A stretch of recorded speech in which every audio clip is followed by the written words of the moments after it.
Hey y'all, been a minute since we've been live, ain't it? Get my camera like I like it. Oh. And if this chair breaks, I got a backup over here. See if I can get chat pulled up. May not get nobody to tune in tonight since we ain't done this in a while. What's it been? Nearly a week, 2 weeks?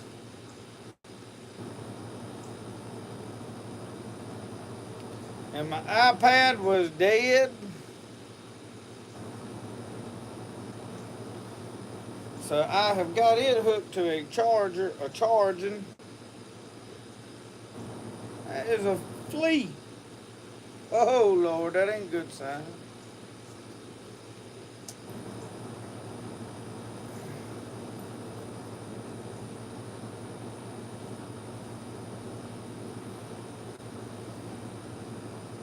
Hiram, howdy, how are you tonight?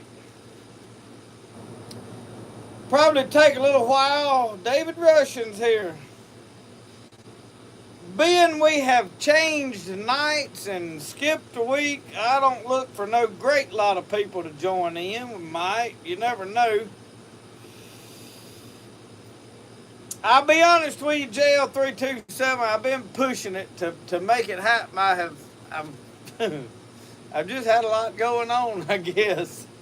I fixed to have to rethink and reprioritize some stuff, I guess, because life is just, in general, getting overwhelming. It ain't really the YouTube. YouTube's not a problem. Just real life going on. It seems like every time I think I got one thing situated, there's something else. But it's all right. I ain't going to complain. God's been good to me, and they supposed to be rough patches. And as this grows and all of it grows together, it's probably going to get more overwhelming. It's just, we're going to have to see if we can get old country boy to figure out how to handle it. That's what we got to do. So it is good to see all of you. Rhonda Hill, how are you? Jimmy Sullivan, my buddy, good to see you. Michelle Collins, Jerome Smith, and Mr. Larry Alexander. I'm going to try, y'all, to do all the lives on Saturday night, and there's a couple of reasons for it. If I do any other stuff, Friday night is the week it's got to happen.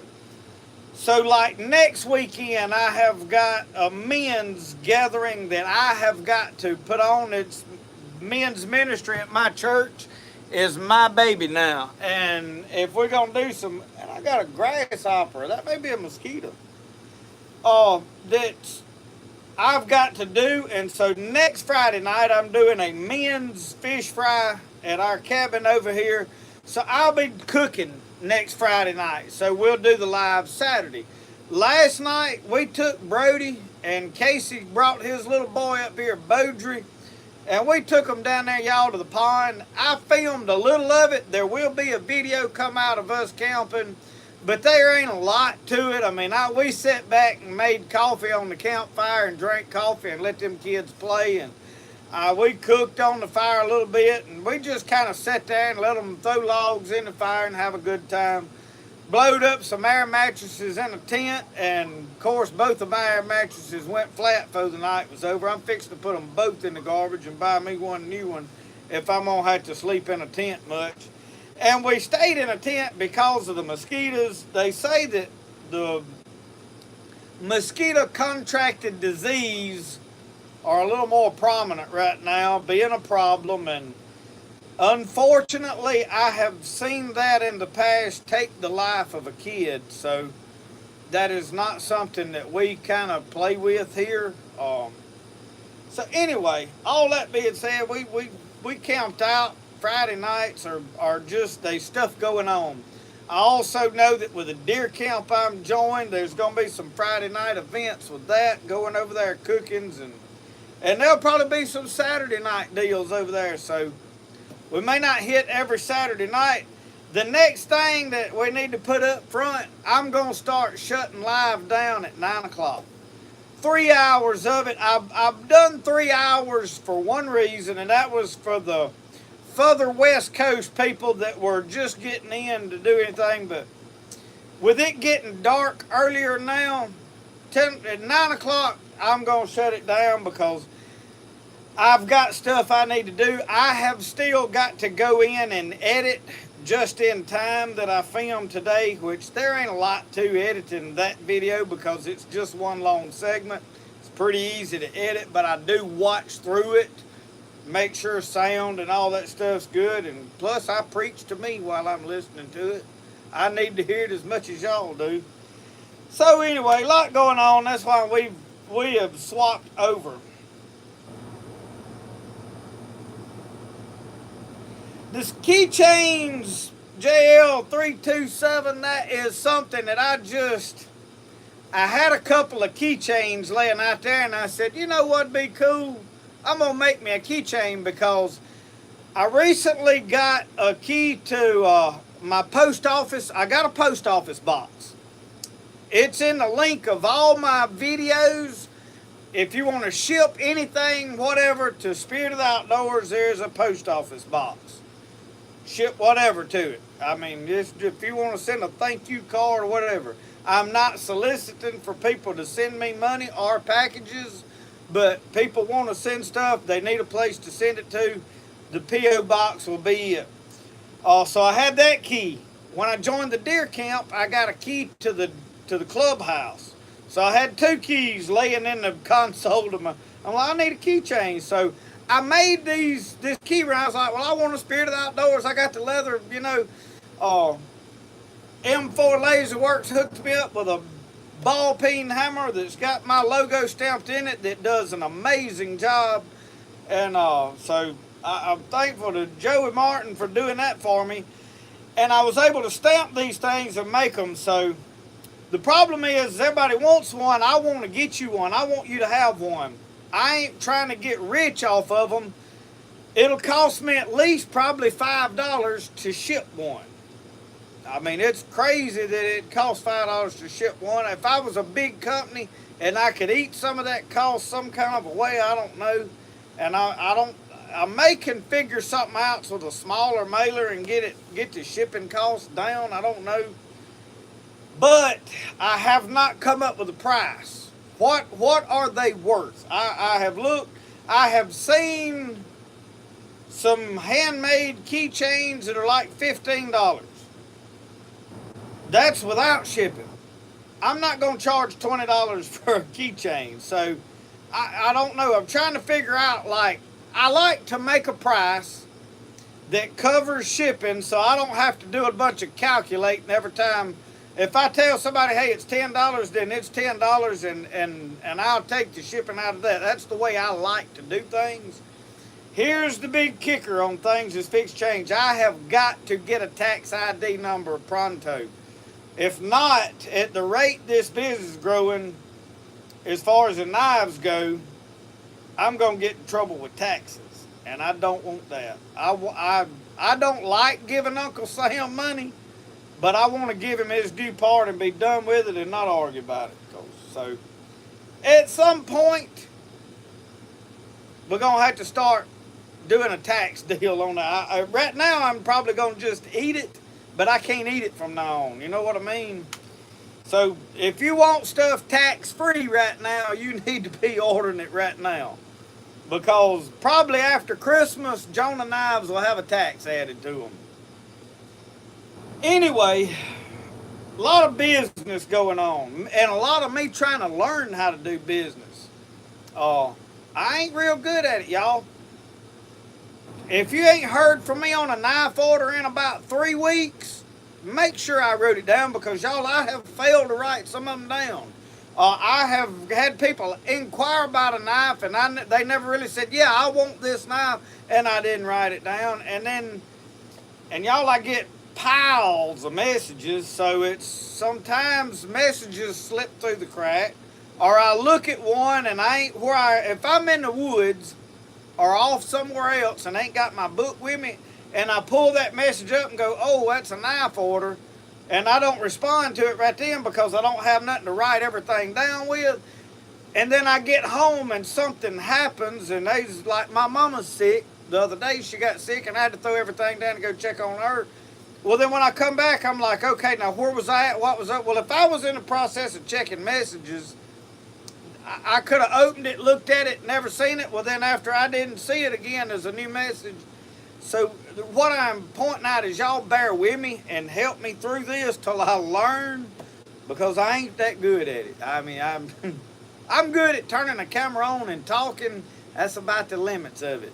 And I'm pretty decent at making a knife, but running a business, now I struggle a little bit. So we getting there. We getting there.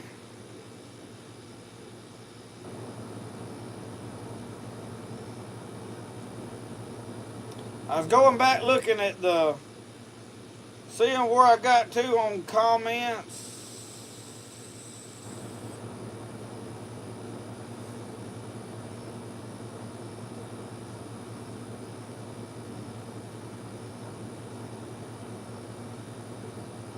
Mr. Martin Meltzer, John Thomas, Keitha Harris, Rodney Dunaway, LaRonda Baker, North Carolina, Michelle Collins from West Virginia. Uncle Sasquatch, how ye is, my friend?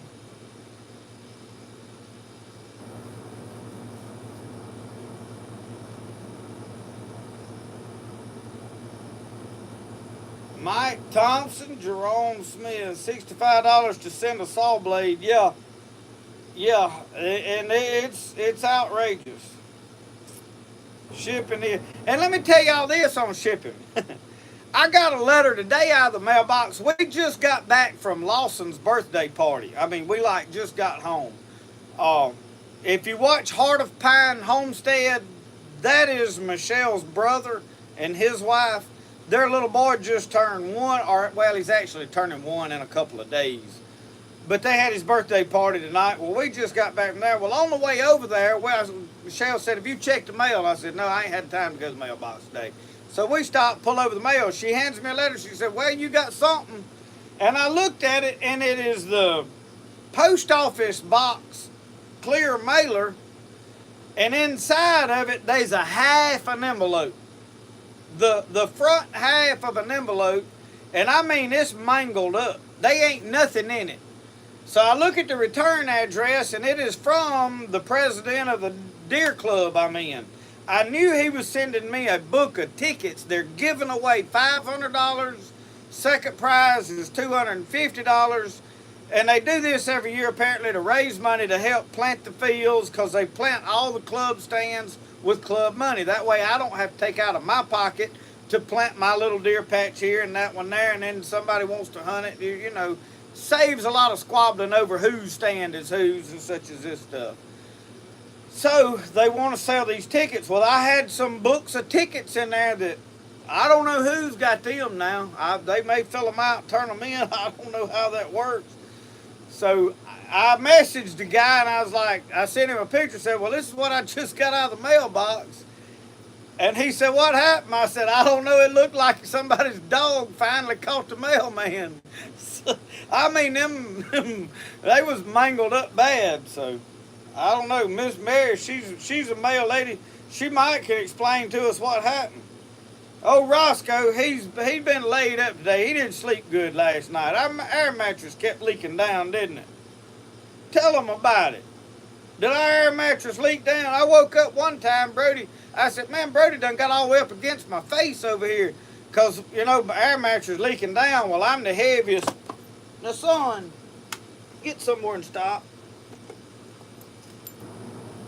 Look, go sit down over there. You unplugging my stuff in. Oh, anyway, I'm the heaviest thing, so everything's rolling towards me. Well, I felt something. I rolled over. I was going to ease Brody over. He done turned all the way around, got both feet up against the side of my head. I said, my Lord. Roscoe, he moved around. He couldn't get under the cover. He couldn't get the sleeping bag, and I couldn't move because I'm sunk down in a hole. And it was just a mess last night.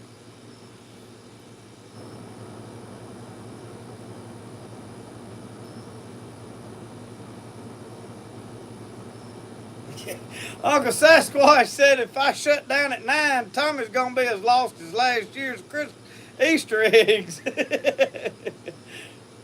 Oh, Lord, he won't never know we had a live, will he, Uncle Sasquatch? Eric in upstate New York. Grateful Ed. Huckleberry, how are you? Bow season starts the 1st of October here. Same day as squirrel season. And I mean, we're going to have to get up that morning and flip a coin and go, oh, hey, I'm probably going squirrel hunting. And I'll tell you why. It's 90-something degrees in Mississippi. 93 this week till about Wednesday. And then high 80s for the foreseeable future till I think we get next week into the highs in the 70s. But Lord help. Willie Sellers, you in crappie rehab? Man, I ain't got to catch a crappie and I don't know when, and I am itching to. Me and Casey had talked about taking a boat to Tom Bigby and chasing catfish jugs with them 2 boys, but he didn't get off work till 5 o'clock and then had to go to Sebastopol and gather his kids up and their stuff, and it was 7:30 when they got here. Well, me and Brody was at the deer camp. Wasn't able to. I got to buy a battery to put in the boat. So fishing's been on hold, but I got a whole bunch of new baits.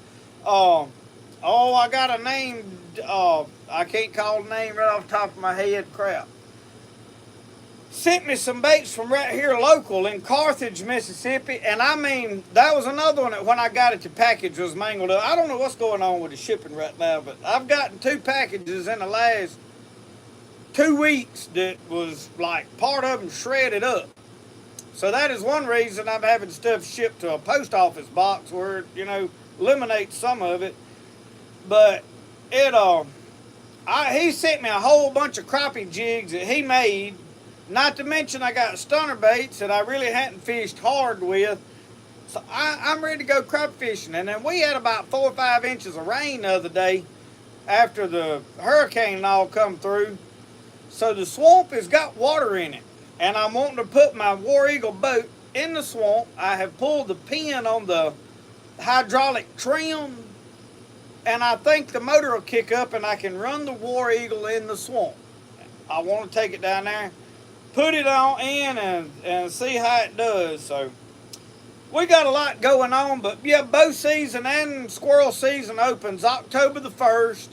In fact, squirrel season opens a week ahead of time next weekend for youth, as far as I know. I am not 100%, but I do think you get to go a week ahead of time on a youth hunt. So me and Brody might pack.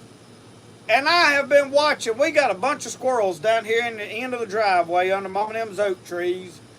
I have not seen a wolf in any of them, which is the bot fly, big knot on the side of their head. They all look clean this year. I've not seen any bad squirrels. Usually the swamp has pretty good squirrels, but when it's warm like this, I hate to shoot squirrels early. I like for it to get cool, give them time to let them things get out of them, but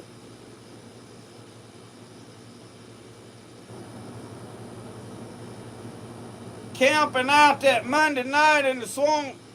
Jimmy, I may need to holler at you and go with you. Sounds like you got a plan. Riding it down the way, that Brody got him a new haircut, and boy, he is styling and profiling.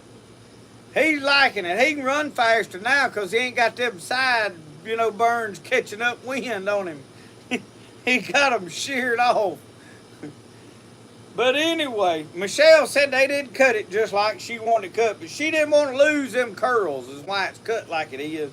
She said them curls wouldn't get cut off right now. So anyway, that's why Brody, he got him a new haircut. He's ready now, but he stayed over there. Michelle's sister is in from Texas and got all of her kids, and Brody's over there playing with them tonight. So we left him with them when we left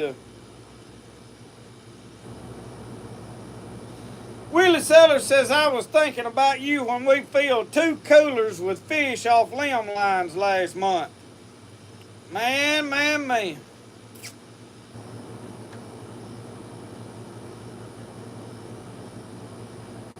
Sherry C. Hay from Iowa. How are you, Sherry?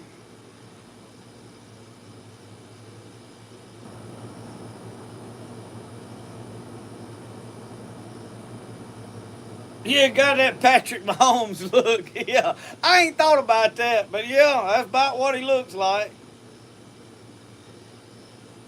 So I have gotten Brody in a couple of videos. I knew somebody had said Brody ain't been in no videos, but I let Brody be in videos as Brody wants to be in videos. If he's off doing something else, I don't just go wrangle him up, drag him up here to be in a video, to stick him in front of a camera.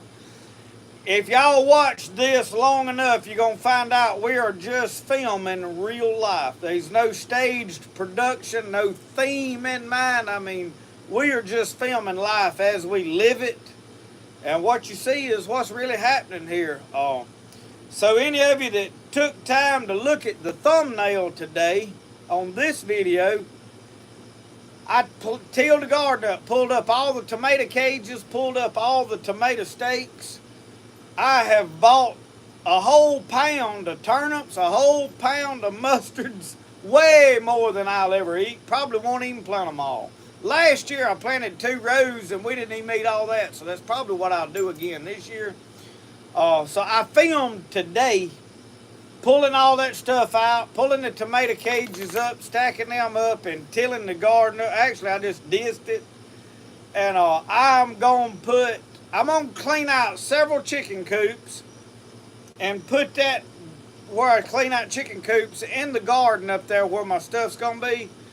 And row it up, and then I got collards and cabbage, and I'm probably going to go back and buy some more cabbage and collards and put in as I get actually started planting. Me and Brody had to go to the co-op and get a battery for his deer feeder, so I had to buy some seed plants while I was in there. Yeah, Jimmy, get down there Monday. Oh, wait, Jimmy, I can't. I just thought about it. I can't. Tuesday, Mama has got doctor's appointments, and Wednesday. I'm gonna be gone. I can't go. Just thought about that.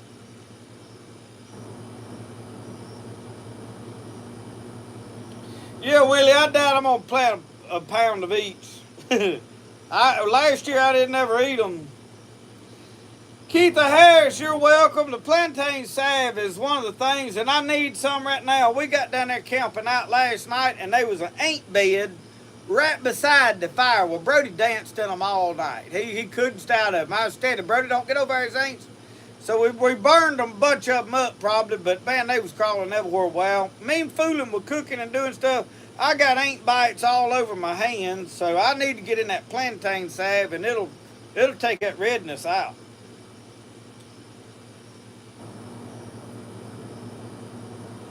So, Larry, you got to go fishing in your boat, or at least boat riding. Boat riding. I am glad it did well for you, brother. I really am. I really enjoy spending time in a boat. A boat is a headache most of the time. I mean, a boat is a lot of problem. It's always got to be tinkered on and worked on, seems like. Always a money pit. But I'm going to tell you, they ain't no peace of mind like sitting right there in a boat and watching a cork. I like to bass fish and cast and throw, but a lot of times if I want to prop my feet up and throw a cork out there and just sit there and look at it, or just hold a pole waiting for that thump jig, and I just... Oh, Jimmy, I may can go then. This next Tuesday, I got 2 doctor's appointments. Mama's got to be at the heart doctor one day and the lung doctor the next day, and we got to get her checked out. She is feeling better, but she's not feeling better. Like, she ain't hurting and having pain in her chest, but she ain't got no energy. I mean, she can't hold out to do nothing. And she is upset today because Daddy planted some turnip greens and stuff, and she wasn't able to help him do it. So that hurt her feelings a little.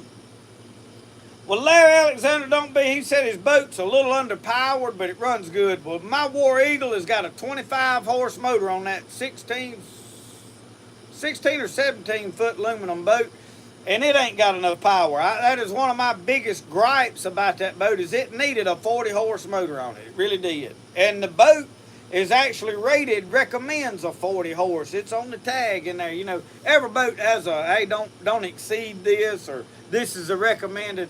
Well, it's got a 25 horse on there, which me just fishing by myself will do all I need to do.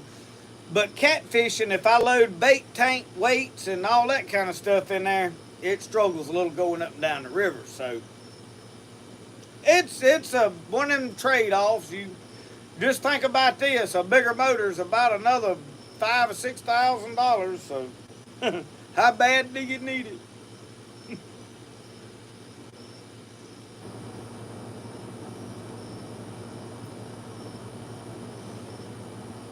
Yep, you running about what I'm running, Larry. It'll get you there. It'll do the job, though. You'll be all right with it.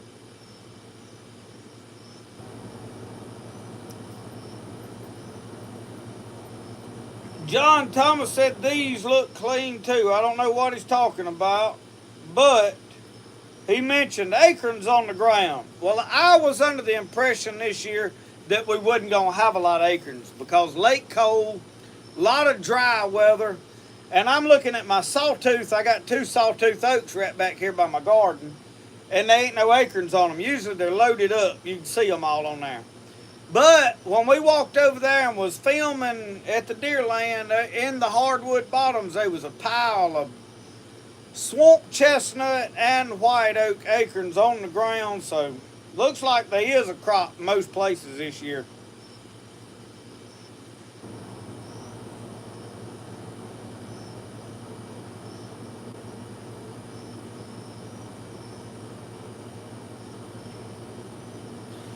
Willie Sellers, I wish mine, I think mine is a 16, I don't know if it's a 48.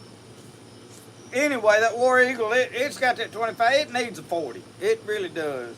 I don't want a 100 horse on it. Now, if the Lord will work things out where I can have what I want a center console, 20-foot boat, wide boat, and I want at least a 115 or 150 on it.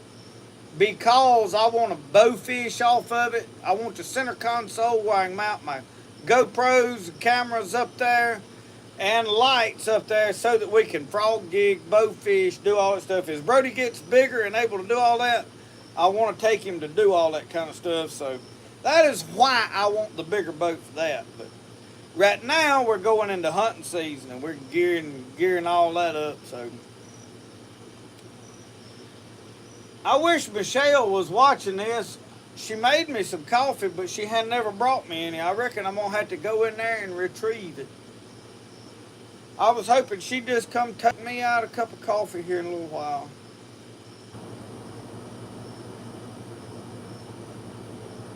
Jerome Smith said, get the oar out.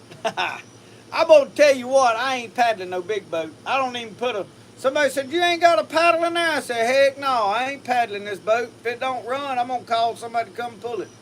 I paddled a bayliner one time. Me and a buddy of mine at the Tom Bigby. It was a ski boat. We was up there showing out and acting silly. And boat run out of gas or quit or tore up or I don't know what happened to it. But we got out and pulled the rope on the front swimming trying to pull it.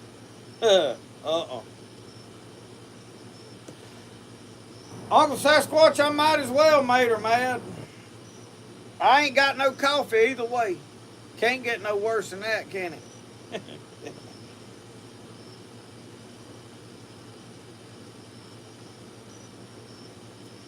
All right, Mosquito.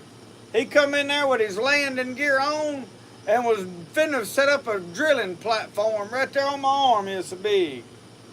I believe that and had feathers on it. May have to get I know what I'm finna do. Let me solve a couple of problems here. Y'all bear with me and give me a few minutes. I'm finna light a citronella candle and get me a cup of coffee. So I'll be right back. Y'all don't go nowhere. I promise I'll be back.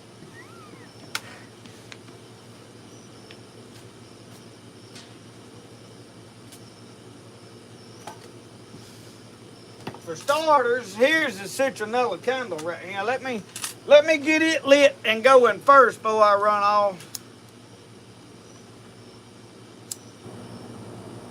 We got one of these bucket jobs. Now there's one candle over here. It keeps melting the lead into it and putting itself out. So I don't know. All right. Let me go get my coffee now.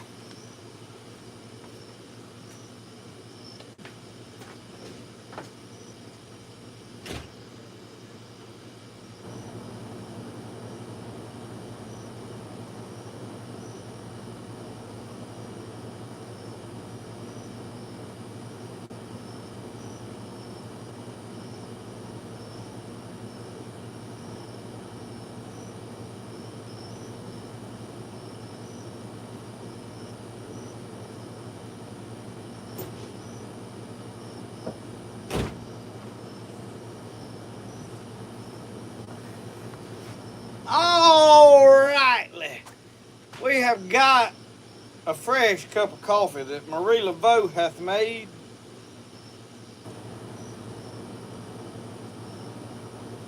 Y'all, there's a mosquito trying to drill a hole over here in my... Alright, y'all reckon that citronella candle, it works good if you'll catch a mosquito and throw him in it. I promise, I throwed him in there and burned him in it. That's about how well that works. I was trying to fix I knocked my ferro rod out of my knife sheath right here. Y'all, I made myself a new knife. This is my new knife.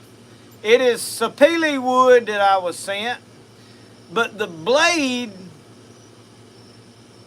is a concrete saw blade. This is a saw blade I have not used. So what am I doing? I am testing it, and I am gonna make a couple, and I done contacted a couple of my buddies. I'm gonna give a couple of them away to some people I know that are using them on a daily basis, that I trust to give me honest feedback.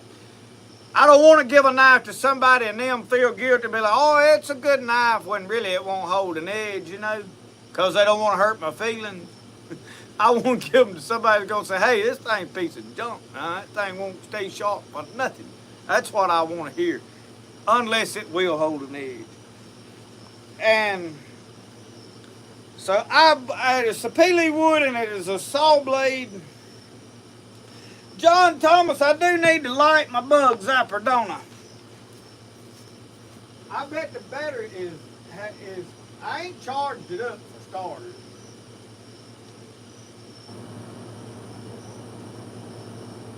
It's showing though it's got 3 lights of battery on it. But we got it lit now. Let me let this down. I'm gonna adjust the camera a little bit, y'all. Alright, y'all see it?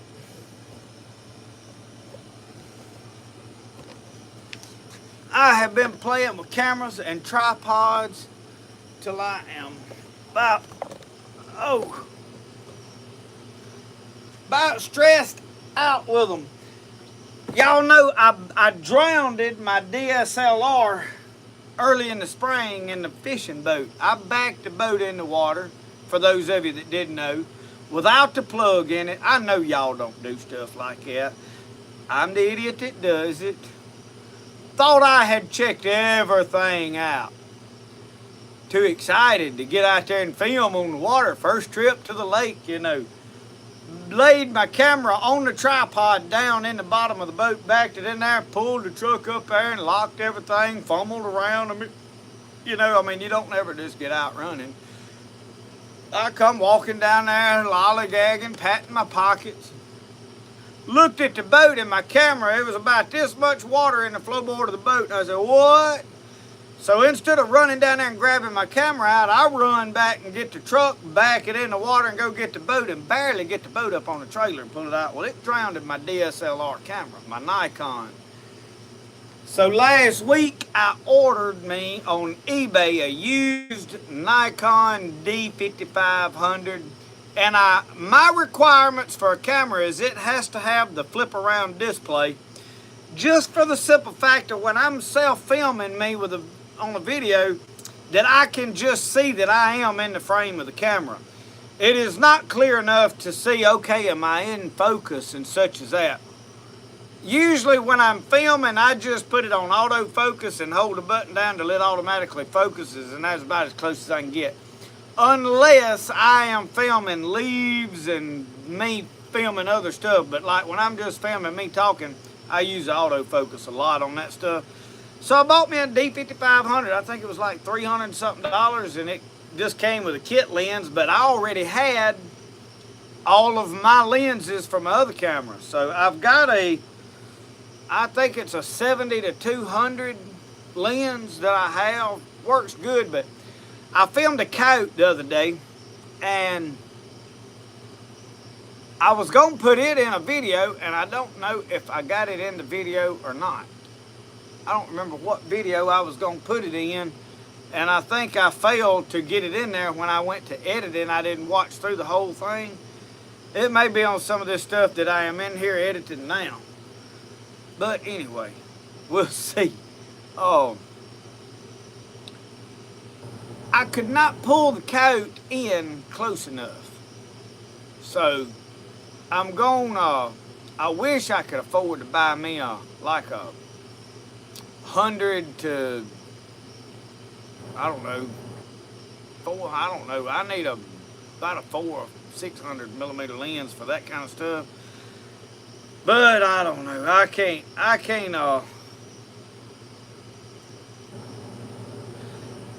Keith Harris asked, do you have hickory nut trees? Takes forever picking them out of the shells, but it's sure worth it when, what in the world, bug? Well, sir, I have got flies in my coffee already. Oh, I'm gonna drink it anyway, though.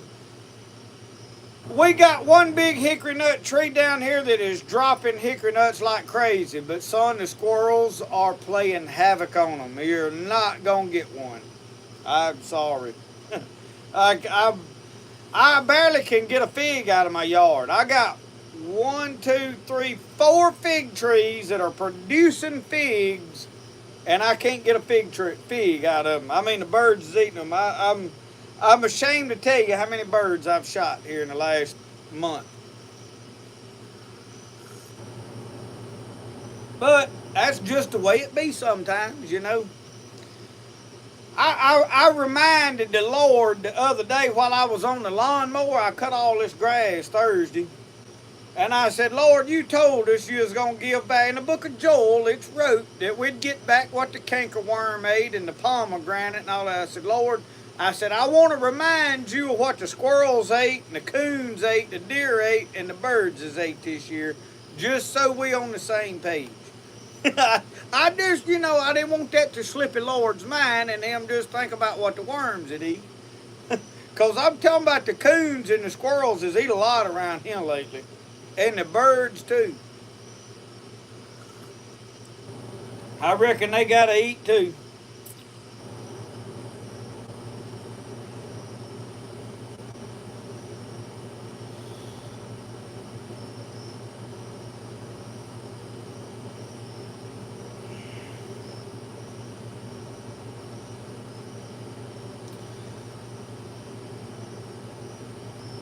Willie, I see you talking about your health slowed you down. You and Charlie Pickerel and in fact, Mr. Larry Alexander, I think, has had some struggles among several others that on here. Y'all, I do want y'all to know that I do try to pray for y'all every time I think about it. That those of you that I do know are battling some sicknesses, I honest to God, I try to call your names and pray for you. And it, you know, as I watch my mama struggling with stuff and I'm praying for her, you know, you wonder, Lord, why don't you just, boom, heal them all right there. But I keep going back to, you know, sometimes it's about focusing on the fight. How are you fighting the fight? And that, you know, the Lord's trying to teach some of us how to fight again, because, y'all, we got some hard times coming upon us in the future. I'm telling y'all we do. But I am praying for y'all. Among some of you that have buried loved ones recently, just know that I do call your names and pray for you.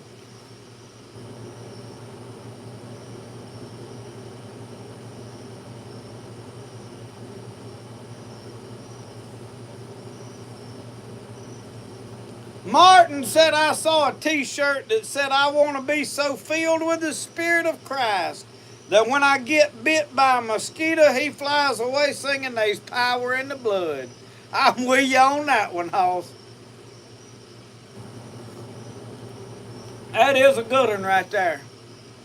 I'm ready for all this hot weather to go away so the bugs will leave, because I'm tired of them drinking as much of my coffee as I'm drinking.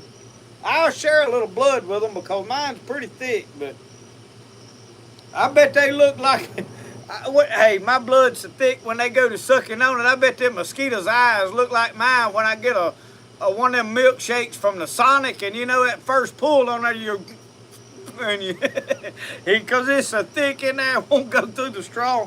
Y'all know what I'm talking about. You stop and get you one of them milkshakes at Sonic too. You might not tell nobody.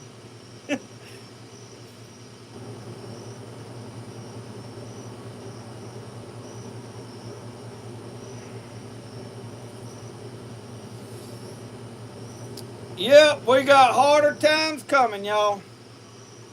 And I don't think it really makes a lot of difference which way this election goes. I stay away from politics. I mean, I vote and have an opinion like everybody else.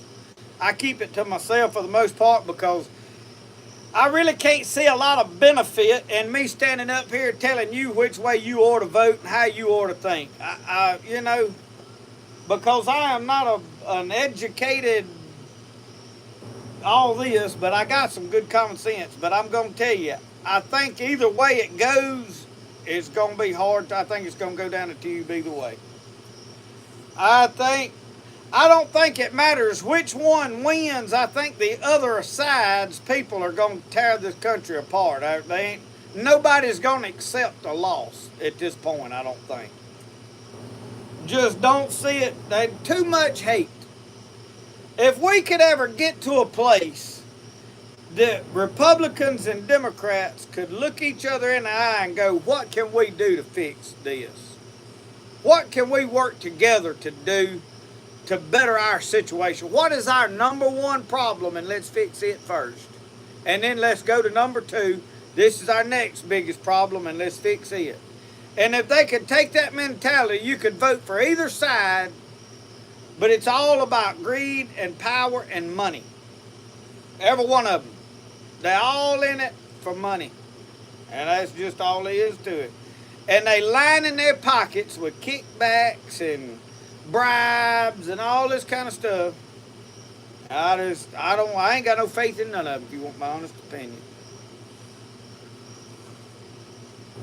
So I'll leave it alone, but I do think that I need to be trusting and asking the good Lord to help me have the wisdom I need and lead me in my preparations for what is to come, because He knows and I don't. Everything I know is a guess. Lord, show me what I need to know. Help me find the things that I need to know and impress in my spirit what I need to be focusing on and doing, and bless me in a way to take care of me. And you know, I think about it, sometimes we think, well, I need all this stuff piled up. But you know, that really ain't biblical either. I want to save stuff. I'm for putting up books to have knowledge and doing all, I'm for all that. But God fed the prophet with a raven. He didn't have a thing stored up. And God teaches us through Matthew to trust Him. And His whole teachings is He wants us to put our faith in Him and not in our stuff that we're hoarding up and doing. You know, we stock in pantries and we do it. And I'm not against all that. Please don't misunderstand me. I wouldn't be on here teaching you how to do some of it if I didn't think it was important. But we got to be careful that we don't put a lot of our faith in our own abilities and think like, well, I can take care of me no matter what happens, because you can't. I know how to grow a garden. I know how to put seed in the ground and make them produce.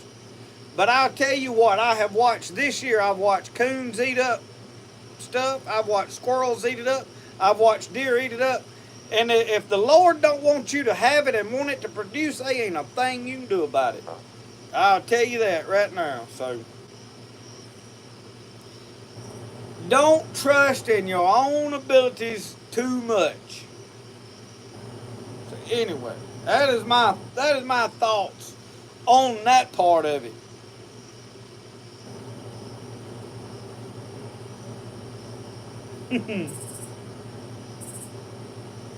Appalachian explorers, you got to start taking that bath like I do on my Saturday bath at about 3:30, 4 o'clock. Actually, I was 3:30 when I took mine today. So I'm good for another week. I had to go to a birthday party though, or I'd have been after dark taking it. But hey, here's the thing. It's bath night. You can set that phone up on the side of that wash pot while you heating the water up, while you are taking your bath, and listen to us talk, because we can't see you, fortunately for us. Yeah.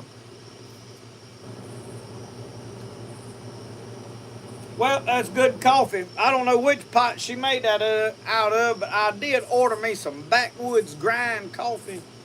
Right here out of Jackson, Mississippi, some old boys got them a coffee plant, and I'm going to tell you, they got pretty doggone good coffee. Just got pretty good coffee.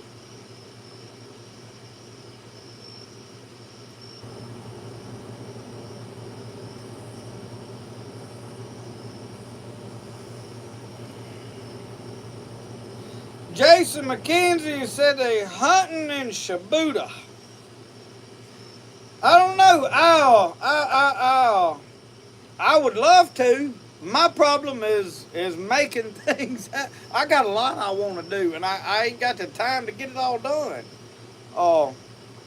You'll have to shoot me a message on either Facebook or shoot me an email or whatever you got, and let me know a date.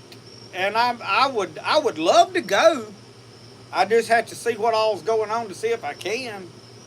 I do appreciate the invite for sure. Y'all that have opportunities for me to come go do stuff, y'all know I would love to come go do it. It's all about if I can make it happen. I don't be like, no, I don't know that, I don't want to. I ain't scared to go. Now, I ain't going to take Brody just anywhere to, meet people I don't know. You have to be careful these days. You may be excellent, wonderful, good people, but I don't always know that, because out there in the mix, they could be one old, Fruit Loop fellow that, might have something else, and I'd hate to have to pull my Jonah out and use it for stuff that it wasn't intended for. You know what I mean? I figured though, Uncle Sasquatch, I figure that knife would do fine for taking a scalp. Anyway. I'm going to tell you, if I caught somebody putting their hands on old Brody, I imagine I'd lift their hair.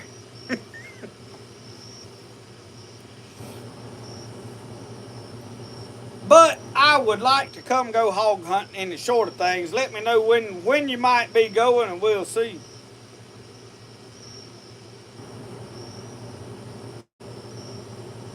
Outdoor South. Sorry to hear that, my friend. Buried my mother's ashes yesterday.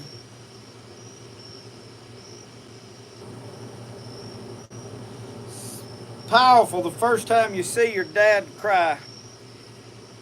Yes, Outdoor South, I'm going to tell you. When you watch your daddy hurt, and when you watch your daddy can't do stuff anymore as well, it's tough on you, because my daddy is my hero. And here recently, I have watched my daddy struggle with the fact that my mama ain't doing good. My daddy can be sick, and he's tough and believes the Lord to heal him, and he don't worry about a thing. But him watching my mama hurt hurts him worse. And it hurts me to see them going through this. And I know that in their later years of their life, it's not going to change a drastic a lot. So it's tough. It is. Very, very, very tough. It's stuff you don't wish on nobody, even people you don't like. And there ain't no easy way to deal with it except putting it in the hands of God and going, God, I know you got a bigger purpose and a bigger plan. But it is meant for all of us to face persecution to experience pain and suffering in this life because it tells us who we are. When things are not going good and we're faced with stuff that we have no control over, that's when we find out who we are.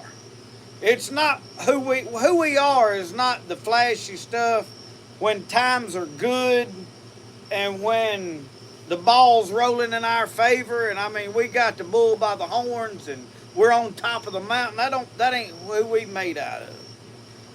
We are who we express when we're at our wits' end.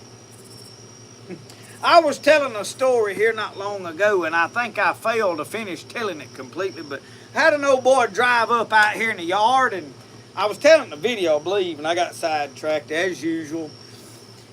And he drove up just to be here a minute, cut his truck off, did what he had to do, and then he went to leave, and his truck wouldn't crank. So I walked up there, and we scratching our heads, walking around. I mean, you'd turn the starter, it'd go whack, and that was it. It wouldn't go wow, wow, wow, wow, wow. It just whack, and that was it. We hooked jumper cables to it, same thing. We had 2 vehicles of jumper cables hooked to it, same thing. And we walking around this vehicle and we looking at it, and we go, I don't know, it could be this. So it could be the starter. Looks like he's got a corroded battery cable. So I split my jumper cables further down. I get under there and I hook the hot to the starter. Hit it now. Whack, same thing. Starter's got to be bad, you know. I said, well, the only problem I've got with that is if the starter was bad, it would be like click, click, click, click, wouldn't do nothing. Or either it would be trying to spin and the thing not going on. It being just locked up is not normal. So it's like the motor's locked up. So we literally like don't know what to do. I used to do mechanic work, you know, many years ago. And I seriously, we was both saying, Lord, help us figure out what is wrong with this car. And I told the Lord, I said, Lord, I'm at my wit's end with this thing. I said, which my wit ain't very far. But I'm at the end of it, Lord. We need some help figuring out what's wrong with it. And we talking amongst ourselves. I mean, we kind of prayed as a joke out loud in a way, but the Lord heard us. And he said, well, the only other thing, he said the air conditioner made a racket the other day. I said, you know, I said, if the air conditioning compressor is locked up, I could hold that belt where it can't turn that engine. I said, but it should have locked up going down the road. I mean, it was running fine when you cut it off. That shouldn't be the problem. He said, yeah. He said, but the air, I said, does air, he said, air quit here the other day. I said, huh. All right, well, I said, let's take a belt off and crank. I said, if it cranks up with the belt off, we know that's what the problem is. We pulled the belt off, truck fired right up. And I was like, well, thank you, Lord. We still had to do all the work. We still had to go to town, get an air conditioning compressor and put it on there. But you know, the Lord did what we asked. Y'all think about that.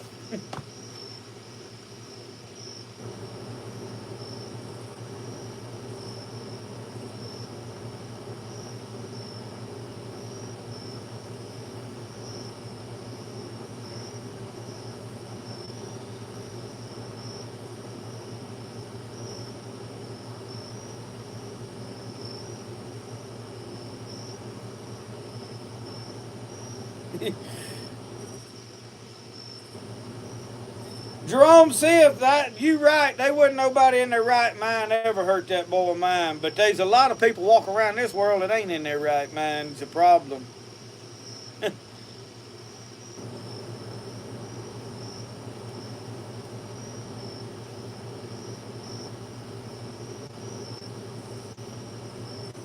Teddy Whitaker, hello from North Carolina. Did I pronounce Whitaker right, or is it Whittaker? I never can figure that kind of stuff out. I tell y'all what I'm good at, and that's butchering names. Watch some of my medicinal plant videos if you don't believe it's the truth. I can take a good Latin name, and I'm talking about put this country twist to it, and I'm talking about I can make it look like a pretzel. Come on.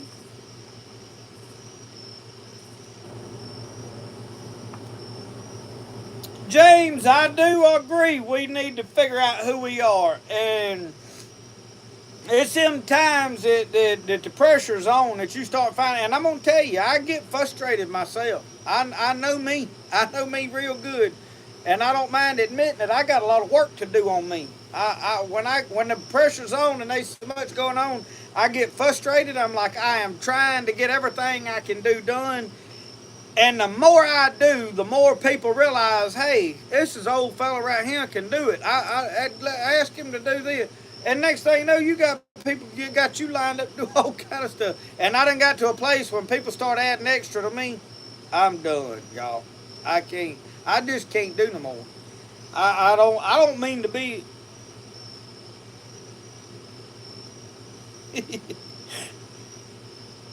I don't mean to be ugly to people. You know, you really don't. But it's like with knives, people will be like, "Well, I want you to make me this, this, and this, this," and I'm like, you know what? I, I got way too much going on for that. What? Maybe there's a day coming where I ain't got all of that, and I can just do, you know. But right now I can't, and I get frustrated. I'm like, especially when people explaining stuff, and I don't have no idea what they're talking about, but.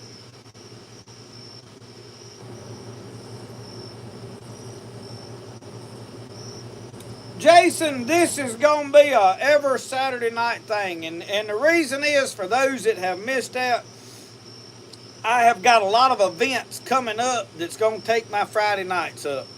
It's like tonight we had a birthday party, but last night we took Brody and them camping. And here's the next thing. There may be some future camping trips that I want to pull off on Fridays. Next weekend, I have got men's events on Friday nights. I got to do a cooking. And then there'll be a Friday night cooking in the future for Spirit of the Outdoors over here at the cabin where I'll do a stew. There'll be a future cooking for the church. There's several things planned for Friday nights. So for the foreseeable future, we just going to move to Saturday night and do basically Saturday Night Live, I guess, you know. I don't know, I've heard that somewhere before. I don't know, that'd be a good name for a show, wouldn't it? Anyway, and I'm going to shut them down at 9 o'clock. 2 hours is a plenty because there's a lot of people that go back and watch them the next day. And I'm going to tell y'all, after about 2 hours of talking, you wouldn't think it, but I start running out of good stuff to say, and I start talking out of the top of my head. And, you know, that's usually when things go south. So, but we didn't do one last weekend, and then we didn't do last night. And I said, well, it may not be nobody show up tonight, but so far we got about 120 people been on here, so we're doing good. I didn't expect it to, you know, being an off new night and whatever, for it to just go crazy. And there's a lot of people that's going to be watching college football and all that. If you got other stuff you'd rather watch, look, you're not going to hurt my feelings by going off and watching whatever else you. This is just for us that want to sit around and ain't got nothing better to do but to stare at our phones and chit-chat. I really what my live is about, gives you a chance to ask questions that I can just readily respond to, know things, what's going on. But campfire chit-chat, sit here, have a cup of coffee, and we just talk about whatever y'all want to talk about. I don't never sit down on Friday Saturday night now with a idea like this is the topic of the night, because I wouldn't ever be able to stick to that anyway.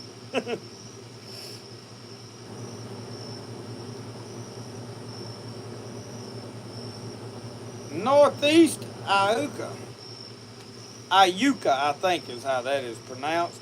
We have got Pottery in Iuka at a store. What is the name of that store? It is a flower shop in Iuka. We have got Pottery in. I come up there occasionally. Hopkins Dirty South Homestead.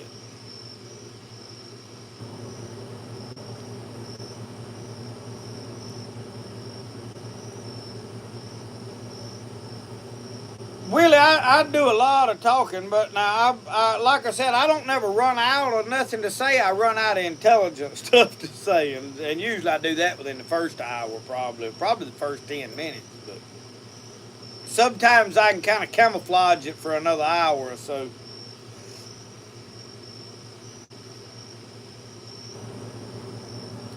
Jerome, I am learning with this channel. I'm getting a lot of experience fast with people, and it has not been bad experience, but I learn quick because I figure people out quick. And when people start wanting a bunch of extra stuff like they're special, I'm kind of done. And it ain't because I'm mad at them. I don't have time for all that. I don't know. And you find out there's a lot of people that think that well I'm special. I'm treat me different because I'm different than everybody else. I'm better than that. That's what some of them really think. Now, all of them don't. The new Tideweed blind John is thicker than the other one. It is not the thin neoprene. It is a thick material. I noticed that when I first grabbed a hold to it. I'm like, this thing's thicker. Not to mention, it is over 6 foot tall. It is way over my head. I had to reach up to touch the ceiling in that thing. So, for 2 people, here's my deal. It's like a shooting house on the ground. You put 2. In fact, I got a couple of good, big, comfortable chairs we're going to go put in that thing this week and put a camera up sometime. I'll probably run over and do that by myself. But I've got to get my cameras out, check cameras. I really need to order some batteries to put in them but that thing, it's got a thick material in it, and it's the Cadillac of the blinds. And I think it's like $270, but it's like a shooting house. I mean, it ain't got a floor and walls and insulated and all that stuff, but you can't go build a plywood box shooting house for less than probably $500 or $600, I don't imagine. Used to, we could build a shooting house for $100. You can't do that no more. I mean, ain't no way. Not if you buy everything. Now, if you got a whole bunch of extra stuff laying around your place, then by all means you can do that. And we do a lot of that sometimes. John, that remains to be seen. I have not sat in it yet. We will find that out, and I will get back to you the first couple of hunting trips, especially in cold weather. And I'll let you know, because right now, all I can do is guess, because that see-through blind is a whole bunch of little holes.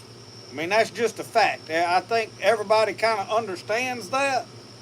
They're just real close together that it's supposed to shed rain. We're going to see. We're going to see. My number one deal is we can have all the windows closed where they can't see Brody doing all of this and up and down and like that. And we can still see the deer. That is my number one thing with it. There ain't no shooting house you'll ever build that'll solve that problem. And y'all, I also, speaking of the deer hunting, I've got a new product I ordered, bought, paid for myself. Very inexpensive.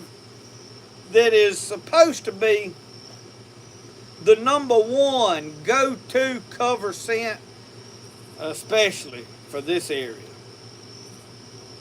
I have never used it. Casey said he used it last year and it worked wonderful for him. I'm going to test it for a little bit. I don't know how much I'm going to indulge about what it is till I know. But I will say this, it has a pine scent to it. But it's a certain product, it like a certain type of product. It's not just any of it won't work. So I'm going to get back with you on that. The next thing is I'm probably going to do a video on scent killer, or deodorizing to a point. It ain't like a foolproof, but I bet it works as good as the store-bought scent killers and stuff. And basically it is about a half a cup of that green body wash, that's a scent-free body wash to deer hunters, whatever, shower gel stuff. Put about a half a cup of that in a milk jug. You put a bottle of peroxide. You put a box of baking soda. fill it the rest of the way up with water, shake it up real good, and you got a gallon jug of scent killer. Spray that on there and it's supposed to take care of a lot of scent. So, you might want to try that out. Might want to try that. I have used that before and it seems to help. So, my scent is one of the things that has given me away over the years. I get winded pretty good. Larry Alexander said he watched some TK and Mike, old split toe. Son, I like to watch me some TK and Mike outdoors with Mike and TK. If you got Mossy Oak TV on you, if you got Roku or whatever, it's an app just like Friendly TV or, you know, Disney Plus or Netflix, all that. Well, there's Mossy Oak Go, I think, is the name of it. And there is a whole section of TK and Mike. And if you ain't never watched TK and Mike was the first YouTubers before they was YouTube. I mean, they was the self-videoing gurus, the pioneers, so to speak, that pioneered what I'm doing today with a camera. And I loved every minute of it. In fact, a lot of my inspiration, good Lord, my right hand up, come from TK and Mike. And we might have to replicate some of TK and Mike's premium deer hunting products. You know, they had some really good products that they pushed and sold on their channel. You'll have to just go watch it. If you've never watched Outdoors with TK and Mike, it's well worth your time. If you like a little comedy, to go check them out. Now, it was filmed with a video cassette recorder that was about yay big on their shoulders, and it's very crude and very grainy, but it's well worth the watch.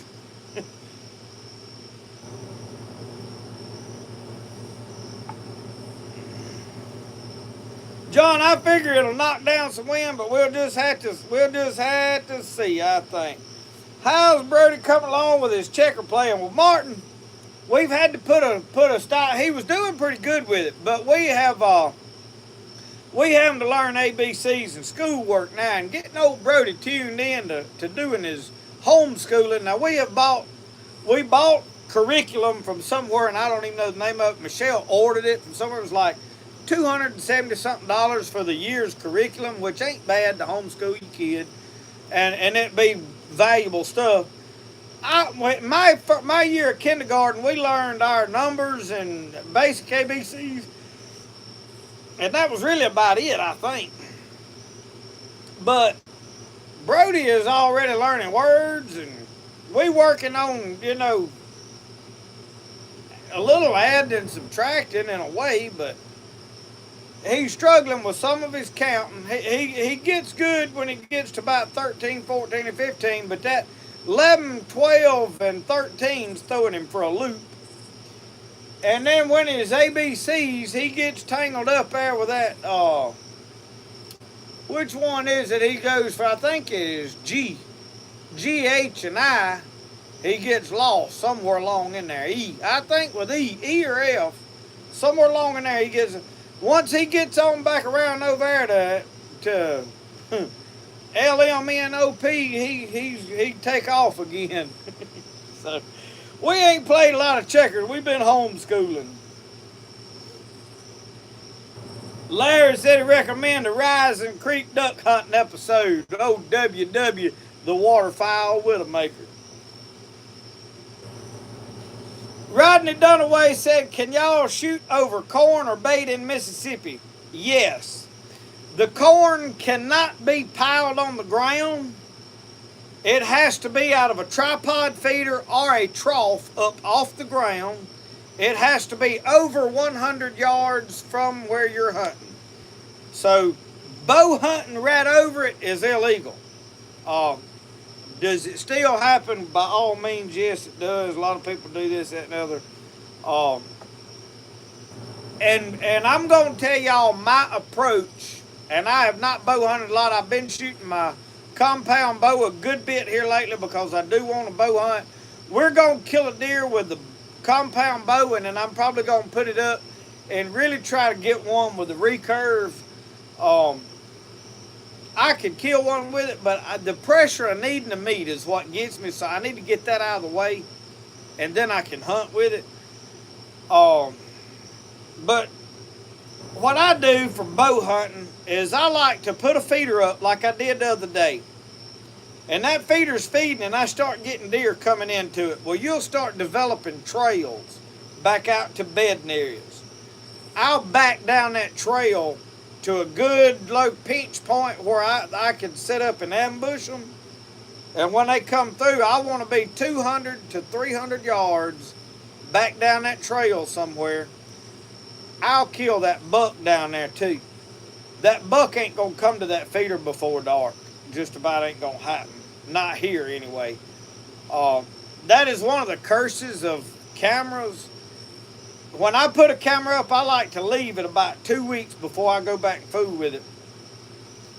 And the cell cameras is a wonderful thing because they eliminate you having to physically go pull a card out and check that camera.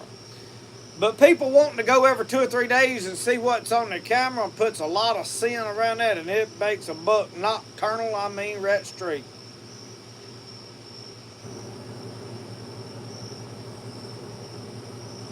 For some reason my chats I don't think is refreshing. I don't think.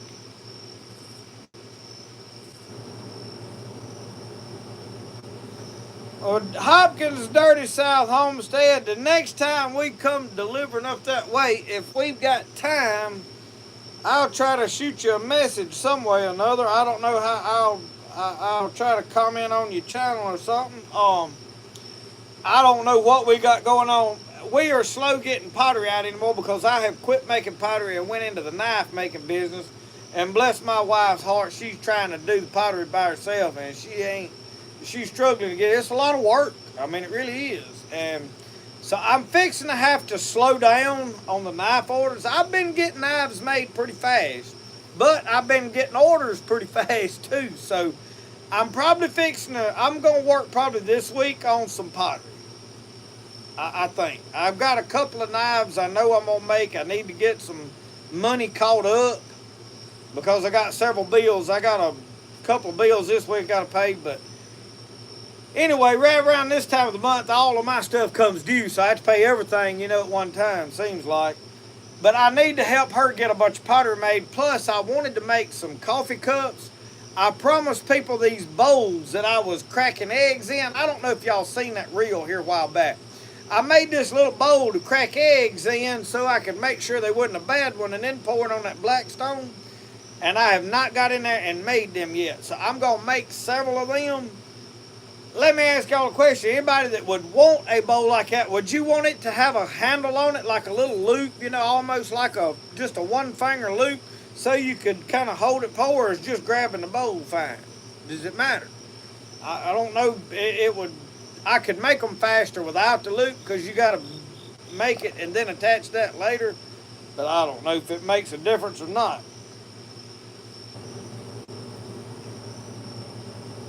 Marsh mud, I totally agree with you, and I'd rather squirrel hunt than anything in the woods. My problem with that is last year I went and bought a half a steer at a butcher, and that half a steer was $1,200. That's processed. I went up there with a cooler and they put froze meat in my cooler. $1,200 for a half a steer. The ground beef was pretty good, but the outside just gets freezer burnt some. It ain't as good. I can eat it, don't bother me, but other people are like, oh, it's done freezer burnt, I ain't eating that. You got all that kind of stuff. So it does that. The roast were delicious. The steaks wasn't fit to have. A lot of gristle, tough, wasn't good, hard to eat, embarrassing to cook for people. So, I can kill a lot of deer and put a lot of deer meat up for the same money deer hunting one of these patches. So that is, I'm there for the deer meat and for the Brody's experience of the deer count, deer hunting land. This is our deer hunting spot, all that stuff. I want Brody to enjoy all of that. A place that we can put a feeder up, does come to it, Brody can see deer. Down here in this swamp, just round around, it's with a kid, not a lot of success. But as far as my enjoyment of just eating, and I'm going to tell y'all the best eating there is about a half-grown squirrel deep fried. Quarter him up, cut him up deep. Man, that is the best in my opinion. You can't beat it. But when you're feeding a whole bunch of folks, they won't none of my bunch eat. Brody might eat some squirrel, but I'm the only one that'll eat it here. So, you know, you got all that stuff. And there's a lot of men that deal with that. Now, there's a lot of y'all that's fortunate that your whole family loves all that stuff. And I don't know what the deal is with squirrels. I think it's probably a lot of small bones is a lot of people's problem. But as far as flavor of meat, squirrel is hands down the best meat, in my opinion, there is. Second only to fried chicken wings that my mom-in-law cooks. She cooks a mean chicken wing. I mean, roll it in that flour and fry it in a shallow pan. Oh, man, make a puppy pull a freight train.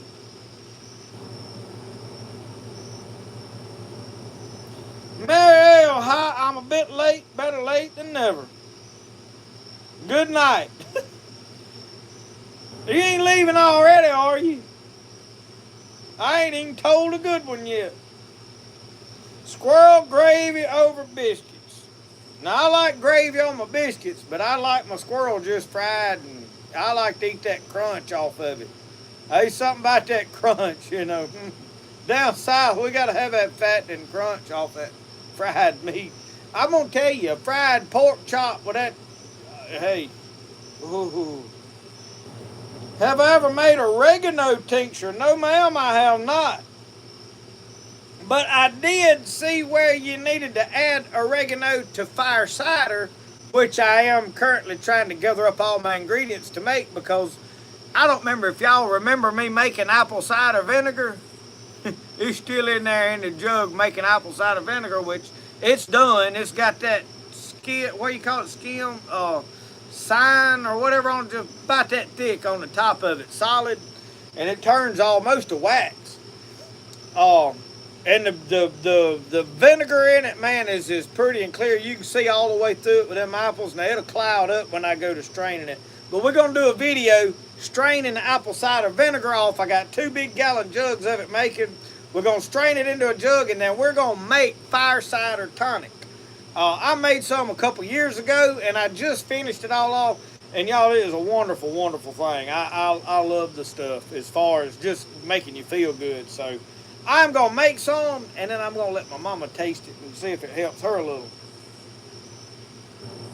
It is called the Mother Owen, but Mr. Tony Parker, when I was visiting him the last time or talking with him, he called it something else. It's called this, it starts with an S. And I can't remember now what word he used, but it has a name, that thick paste across the top of it. But yes, it is the mother, I think. We'll, whenever I make that video, I'll have all that information. The SCOBY, that's it. Rodney Dunaway's Johnny on the spot with it. He knows what he's talking about. It's called the SCOBY. And it's beneficial. A lot of people, I had several people tell me when I started making mine and it started molding and I poured it out. No, don't pour it out. That ain't bad mold. That is a good thing happening on top of your stuff. You want that there. Leave it alone. Let it do its due, you know. A lot of people see something turning a color and, man, they panic. Like, oh, it's burnt, throw it out. That's the kind of people that, you know, look at the date on the milk jug and throw it out without smelling it. I'm going to open it up and give it a good whiff, and I ain't sure. So then you taste it and be like, oh, that's bad, you know. That's me.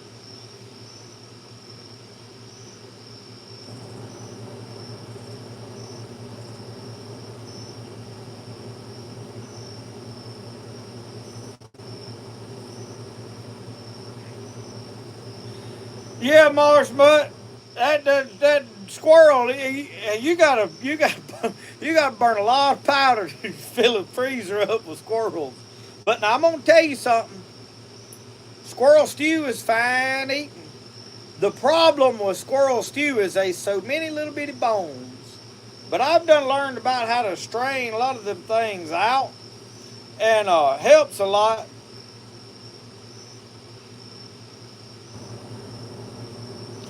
Uncle Sasquatch, I have told my wife that very thing. I said, that is the date that they got to have it sold by. That don't mean that on that day that milk's going to go bad. I said, they are not prophets. They have no way of knowing what day that milk's going to sour. I preached that sermon standing in the kitchen I don't know how many times. But old Jerry Clower, he said, y'all ain't don't believe what these city folks done come up with now. He said, we was in the grocery store. He said, we was over there in the frozen section and said, they got this stuff now they call yogurt. He said, y'all, he said, that's just clabbered milk. He said, he said, when that milk would get sour and clabbered up, he said, we'd pour in a little maple syrup or some honey to sweeten it and stir it up. He said, now city folks is eating it and calling it yogurt. Oh, shoot this thing. Have mercy. This thing's killing me, old John said. Lord, Lord, Lord. We ain't listened to no Jerry Clower in a while. I think it'd probably do my heart good if I'd put one of his albums on and then give it a listen here for long.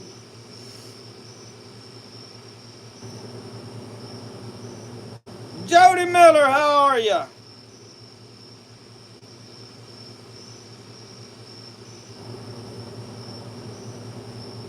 Cooking catfish and French fried potatoes and squirrels. He had to throw that in there extra, huh? Old friend taught me if you put a teaspoon of salt in a gallon of milk, it'll last longer. Now, Larry, I ain't never heard that before. Huh.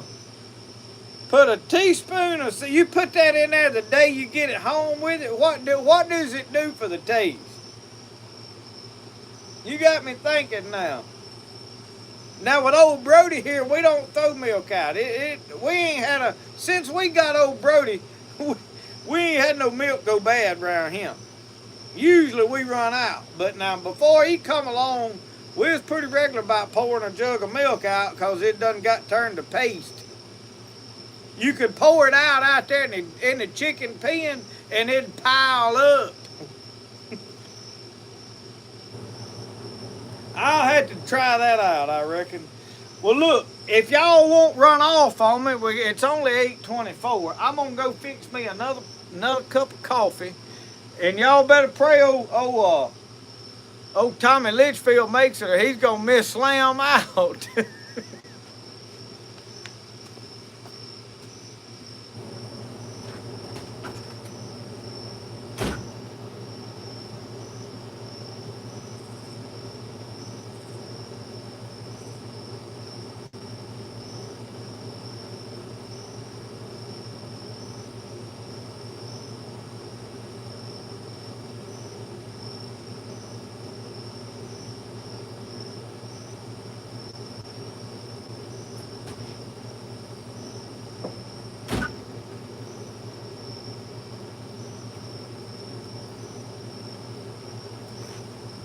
Oh, man. Well, y'all, my chair has held up well tonight. I figured it would. I come out here the other day and it was sitting in 1.5 inches of water. I said, oh, Lord, now my chair's going to come apart again. That hurricane come through here, blowing wind and rain like old Jerry said, it doesn't shoe mouth deep. It was out here, my rocking chair was setting off in that water. So I'm going to wind up having to put me a slab under him. I hate to do it, but I'm going to have to. So I'm going to have to save up a good bit of money before I can make that happen. Larry done got everybody in the chat room, got the salt shaker out, shaking it in the milk jug tonight. You probably ruined a lot of folks' milk. It helps a little, but what does it taste like? Come on. Or can you even tell it?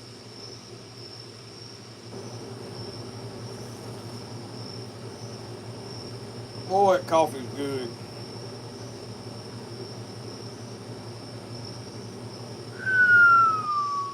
Can't tell it. Larry said it didn't affect the taste not one bit. Well, you know, I'm the kind of fella, if 1 teaspoon will help a little, 2 teaspoons ought to help twice as much. Some of y'all was thinking the same thing. Roscoe, go sit down over there. Get up in my lap. You been all visiting, ain't you? Huh?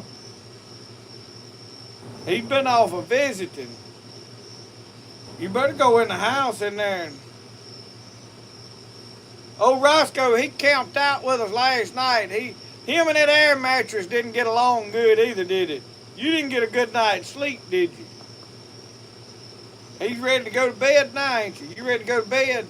Look at them ears perk up when I say bed. Ready to go to bed? That dog knows some English now. He's better at it than a lot of folks are.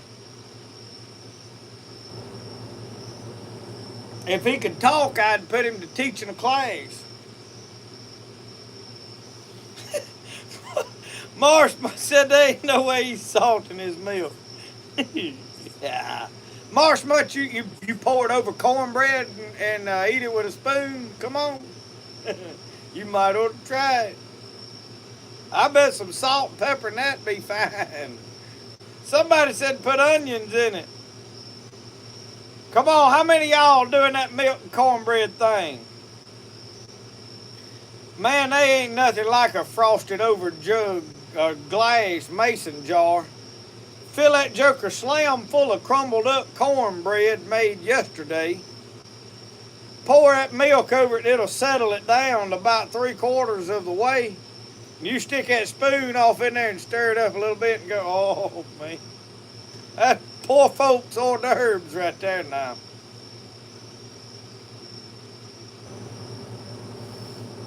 Try Black Rifle. I have tried Black Rifle. Now, I have not tried all of it. This is Backwoods Grind, and I'm going to tell you, it is probably some of the best coffee I've ever drank. Bear in mind, everybody has a little different flavor and likes a little different stuff, so everybody ain't going to like it. But I will say the Black Rifle that I drank was good. I think I tried one of their flavors, and I don't remember which one it was, but they sell it now at Walmart. You can buy it, which I think there's several places that sell it.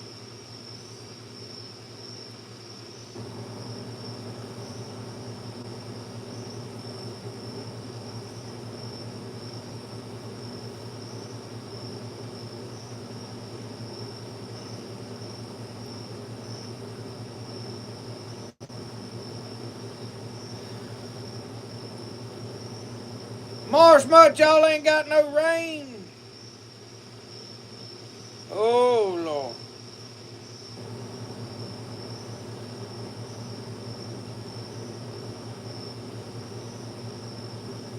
Try the coffee bean corral. Coffee bean corral. Where is my notepad? Hang on.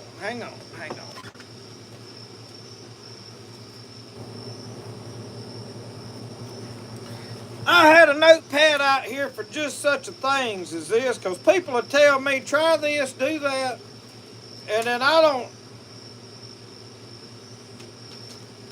don't never remember the next day, or really by the time I get back in yonder. Jeffrey Gray, where you been? We done moved to Saturday night. We trying to put SNL out of business. Come on. All right, what was I looking to try? The coffee bean corral.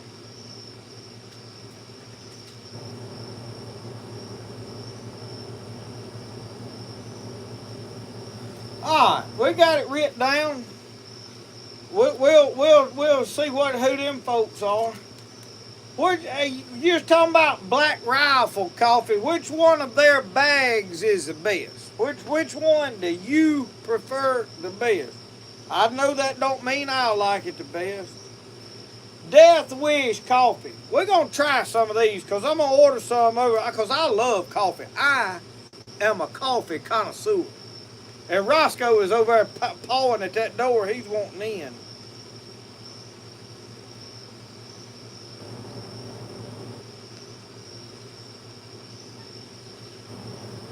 Tom Haynes, Shannon S. We got folks piling in. Mike Thompson. Yeah. I love to hunt, Mike, when it's nice and overcast. And hey, in all honesty, I really do like it nice and overcast. I like a rain. I think about that song back when I was a kid. Said I love a rainy night. I used to have an album where the Chipmunks sung it. Y'all ever listen to the Chipmunks?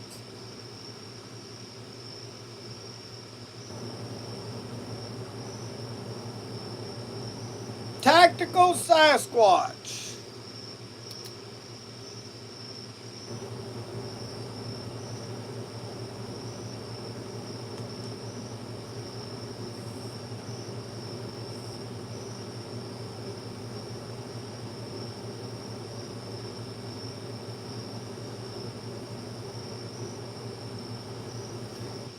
Tactical Sasquatch.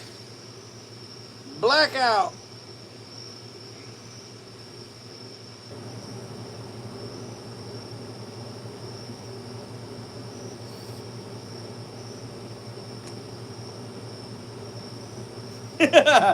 Jerry Gray, hey, last night, y'all, Casey, he kept going on. He just discovered the French press.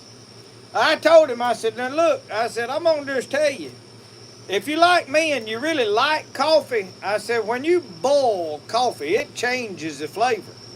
I mean, it just, if it comes to a boil, it just tastes better. I don't know what it does. It opens something up in them grains, and I can't explain. Boy, I picked up an ant. I had to lay my notepad down over there. If I don't keep that around, I'm telling y'all, when I shut this camera off, I won't never have no idea what none of y'all told me while I was here. Michigan Prepper, there you are.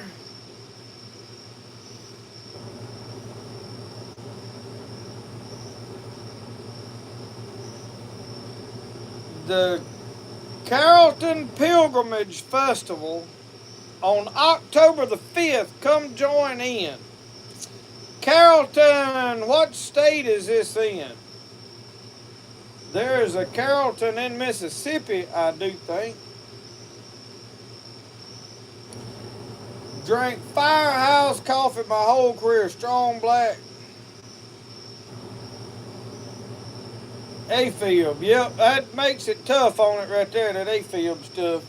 We got to go get Mama checked. We don't know that Mama ain't having some issues with something like that. No, Tom, I'll be honest with you. Right now, we pour it in that coffee pot like everybody else in America and run it through because it's quick, fast, and easy, and I can focus on something else. But when I do make it, like last night, we camped out with them boys, and my whole job was to make coffee. And I poured the first pot out this morning, I think. But last night, we did all right. I was trying to set it on 2 sticks instead of using the grate this morning. And it burnt that stick too, tipped over and poured out, put the fire out there, whole 9 yards. But anyway, if I am making it on the camp, like on one of these cookers out here or whatever, it'll come to a boil and it tastes different. In the house, first thing in the morning, 9 times out of 10, it is just run through the drip, regular, Mr. Coffee pot.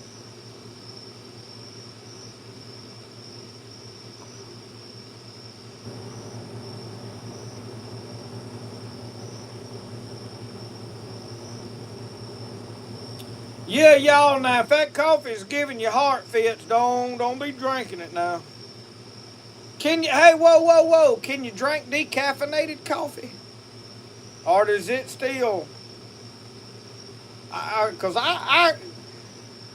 if I find good decaffeinated coffee, but I mean, how do you decaffeinate coffee? Somebody answer me that. Oh, yo, Teddy, that cowboy coffee when you're camping. If you do anything else, you might as well stay at the house.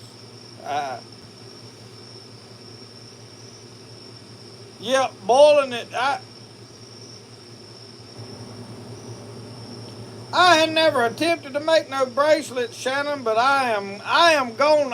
Y'all need to tell me what them keychains is worth.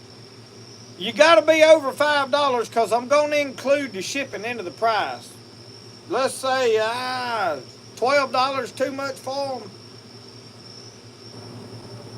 But I gotta order some key rings. I made these out of a couple of key rings I just had laying around. Oh, I don't.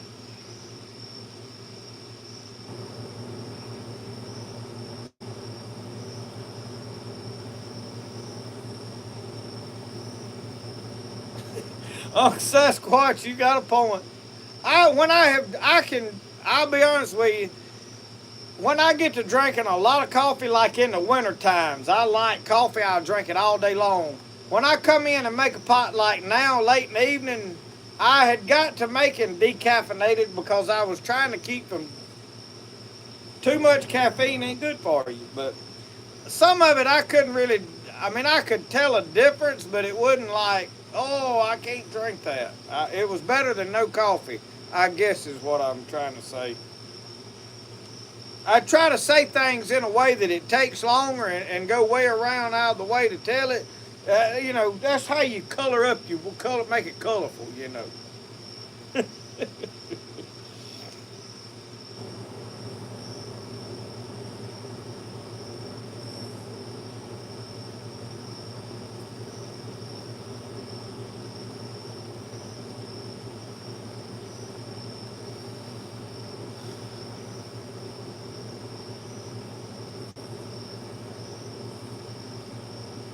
Start at 15.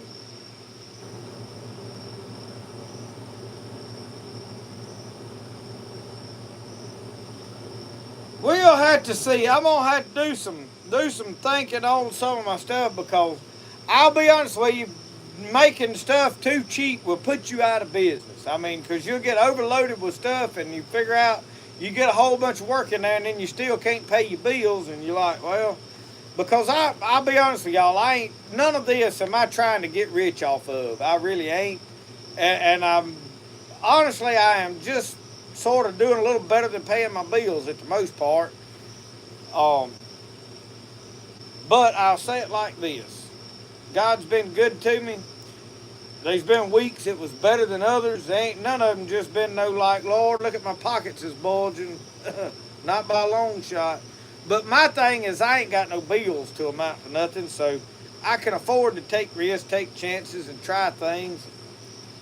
If it works, it does. If it don't, oh well.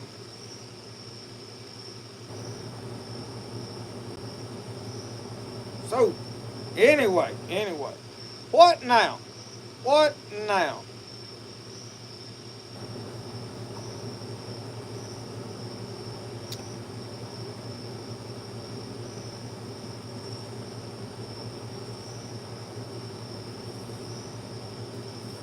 Adding chicory decaffeinates it. So if you buy coffee with chicory, that means it is somewhat decaffeinated. I'm asking. I don't know. I did not know that. I thought chicory was just like a flavor. Hmm. I'll have to check into that. Because I bought some community coffee with chicory here not long ago. I'll tell y'all what I like, and I'm probably the only hillbilly that likes it, but I like that hazelnut. I don't know why I like that hazelnut flavor. Y'all see my iPad going crazy. It pulls my chat up on the other way, and then it gets all sideways, and I lose y'all, and then I can't even talk. And I know some of y'all say, I wish he'd quit staring at that screen, but if I don't have no idea what y'all say. I wish I was a mind reader. Y'all help me pray about it. Maybe I will be through it so and then I won't have to look at it. I just read y'all's minds as you sitting there thinking of stuff and hey, that'd be, I bet they got the technology. I know these phones has got it because I can be thinking of stuff and I'll get ads pop up on it, and be like, well, I'm glad I thought of that. Might be premeditated thoughts, Reagan. Yeah, Uncle Sasquatch, I don't like it just like non-stop. Somebody said something about adding chocolate to the. I never did try that, but I was going. I need to get me some chocolate and put a spoonful right off over in my coffee. See what it does to it. Dandelion root. You know, I had some dandelion root that I was going to dry out and do the stuff and make, and I don't know, I never made it. I guess I had too much going on at the time, and it just never come to fruition. That's that sophisticated way of saying I never got to it. Mocha is good to add to coffee. Well, I tell you, I added some honey to mine one time. I just wasn't no fan of it. My cousin, he said he liked to add some honey to it.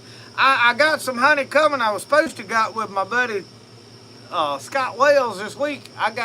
He's got me several jars of honey. I got to get with him this week because we're gonna make our elderberry syrup. I've got elderberries in the freezer, and I ain't done nothing with a whole ice cream bucket full, and we need to make our. So I got a question to propose to y'all that have made elderberry syrup before. Okay, we freeze them so that we can easily get the berries off. So in the plant itself, there are some toxins. Once you cook this, could I not just cook stems and all when I do my elderberries and it be safe? Because it's not like, and Mike Reed talked about a little of this in the video, you know, there's toxins. Elderberries can kill you. There's some toxins in there if you do it wrong. But you have to cook them to kill the toxins, sort of like poke.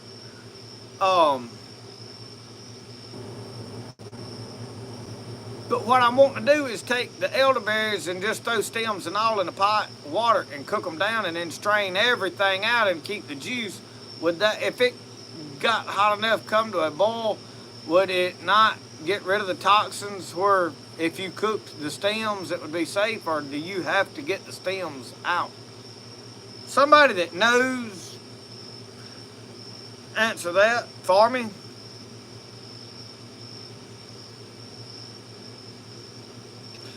He got his Keurig, my Folgers Classic Roast Pods. I'd have me some of them hazelnut pods, because I went to Walmart and apparently everybody in captivity is running a Keurig. I have had 2 of them Keurigs, Jeffrey Gray, and I was at my wit's end, which, like I said earlier, that ain't very far, but I threw both of them away. I'd either get it too strong, or I'd have a big cup full of water. I don't know, it was the most frustrating thing. I guess this old hillbilly was too used to a percolator pot and that Mr. Coffee, pour it in there and mash a button and walk off. I knew how to operate it. It's got to be tough being dumb sometimes, but I've managed.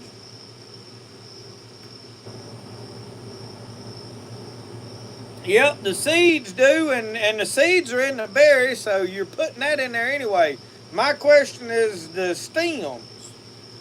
Is the stems going to present a problem if I take, like what I did, is I pulled that big cluster of elderberries and took my snips and just cut it. And I dropped the whole cluster in the ice cream bucket. In fact, I held the ice cream bucket and just snipped the clusters and let them fall in there, and then I mashed them down and just kept cutting, and I put the whole thing in the freezer.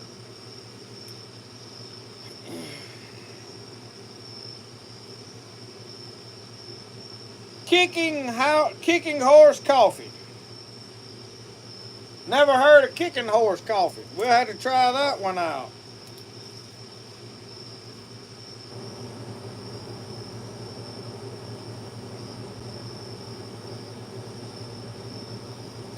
We got another on the list.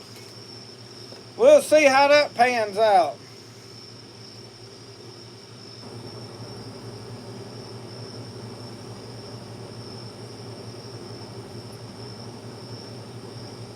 So whatever's in the stems will kill my liver, Richard.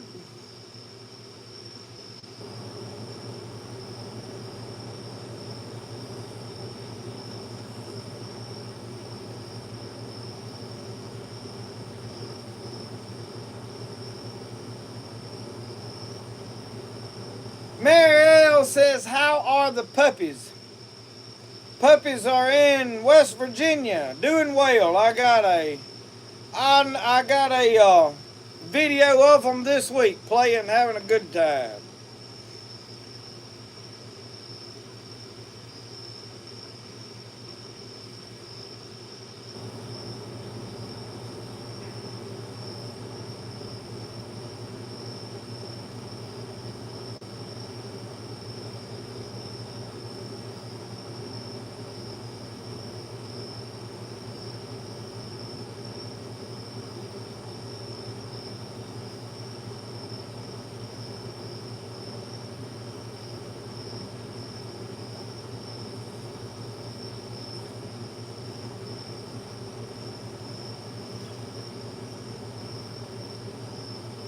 Well, right now, Jody, I'm supposed to be getting 3. I wanted goldenrod. I waited till late in the year because I wanted what was goldenrod, but now the guy that I'm getting it from, he said he gets most of his goldenrod early in the spring because that is what is left over from the winter, and that was the last flower. It's darker. I'm not sure. I don't know. I've never fooled with bees, but I was after the goldenrod hunting. I wanted about 2 jars of goldenrod to add to it, goldenrod honey. And then I wanted a jar of regular honey with my wife. He's supposed to be getting me like 3 quarts.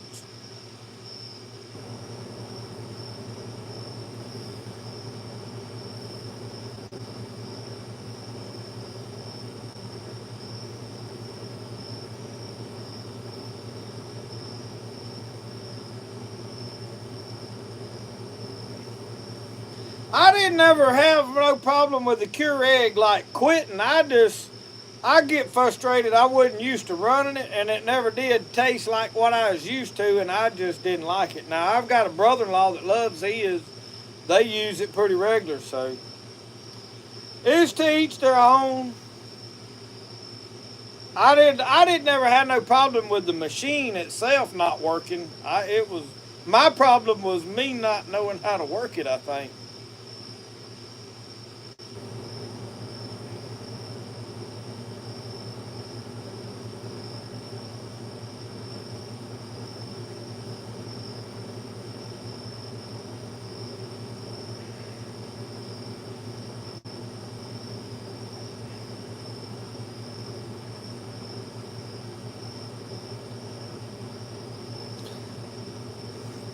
How good is Richard, from my experience now, which is not a lot of experience, but goldenrod honey has a little bit like a bitter flavor. It's just a little stronger. It'll be darker.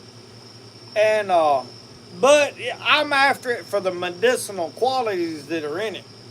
So I've got 2 jars of elderberry juice that's in the refrigerator that I made last year. And, I made it with garlic in it, and it's just a juice. Well, no, I made it this spring, and get back. He keeps running through here and tangling in my cord. So what I done is I had them in the freezer last year. I never made my syrup because I never did get my hands on the goldenrod honey last year. I didn't get up with nobody to get any. So I left them in the freezer in a bag. And this spring I was needing to get stuff out, put stuff from the garden in the freezer. So I cooked it all down, and I took the juice and I put it in a jar, put the lid on it, and it sealed like I canned it, and I put it in the refrigerator. Like, I didn't just set it on the shelf out here. It's been in the refrigerator, so I'm going to pour that into what I cook off this time, and I'm going to thicken it down and actually try to make a more condensed syrup out of it. We'll see how this goes. We'll film it, document it. I have not made it a lot like the syrup. I have made the juice a couple of times and had good luck with it. But me and Scott Wells was talking about the stem part of it, and I didn't know how much. Like, it's the little stems, like just a cluster. We ain't talking about the branch itself. We're talking about just right where the berries start. And I didn't know how much, because it's very thin stems, and I didn't know how much toxic was in there or whatever.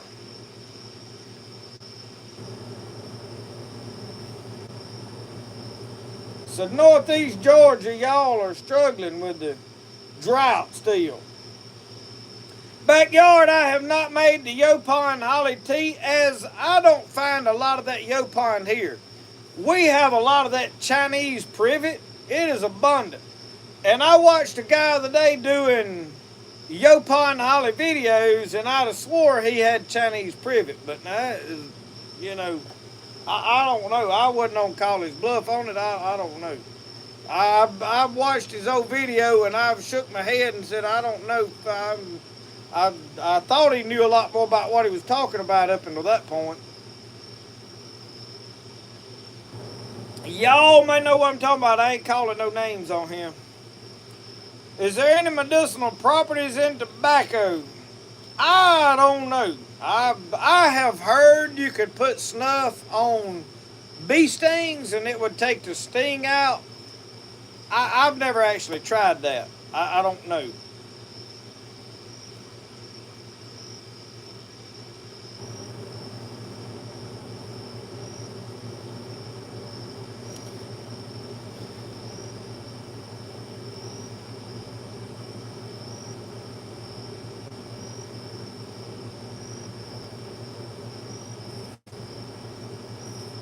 Endara Remke says, also the herbalist Stephen Bunner recommended adding a strong decoction of the leaves and stems well cooked to the berry decoction for antiviral medicine. And now this is with elderberries.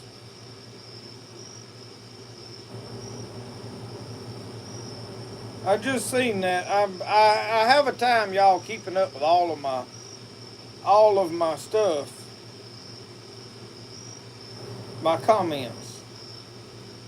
Trapline coffee is good coffee. We'll write that down. We won't order all these at one time, obviously. We just gonna keep a list.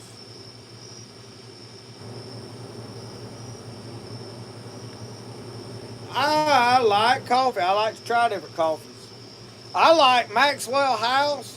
We have drank a lot of it. It's at times I have swore it was better than Folgers.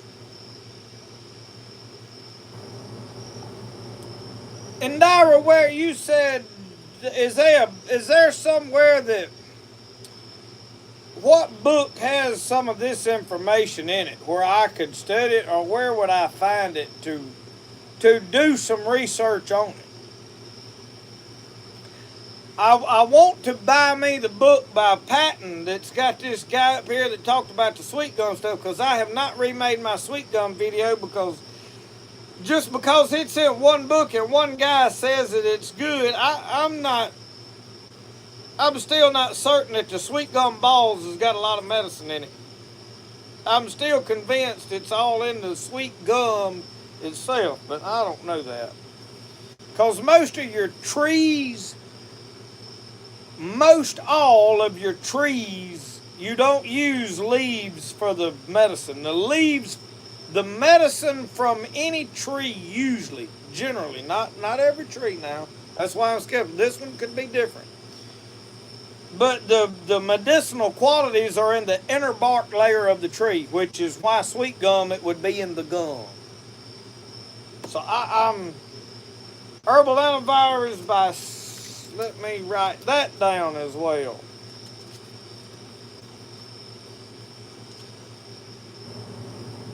I like having my notepad. Herbal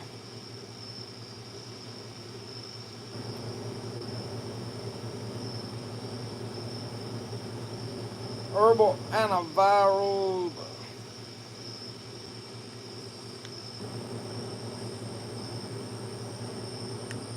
I'm slow at writing too, y'all notice?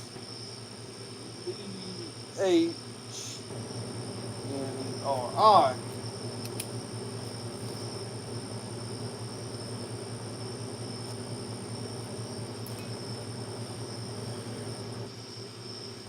$8 coffee is good coffee, Keitha. I have drank it several times too, and I'll tell y'all another one, good one. My phone over here trying to kick the bucket on me. Is that chock full of nuts coffee ain't bad. I have drank it on several occasions. We bought a can of it. Herbal antibiotic. I'll look his work up and see.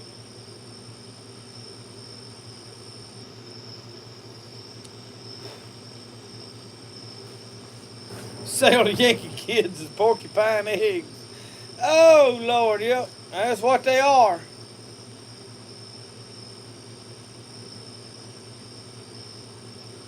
Yeah, the goldenrod here is starting to show up here. And it was fixing to bust off and bloom until it started getting hot again. And all of a sudden it's been like, okay, let's wait a minute. There's not bloom yet. I got some good pictures. I took my new DSLR, well, it ain't new to me, DSLR out. And I was taking some pictures. And I did notice that when I snapped some pictures, it seemed like my mirror in there in the shutter said, like it was real slow. And I said, oh, what? Which don't affect me filming, but I want to take some macro photography pictures. I love plants, and I like to really zoom in and make that plant like look huge to you. So you're seeing a lot of that in my B-roll now show up. And that's what it's a product of, me playing with a DSLR camera. So yeah, I like getting in there and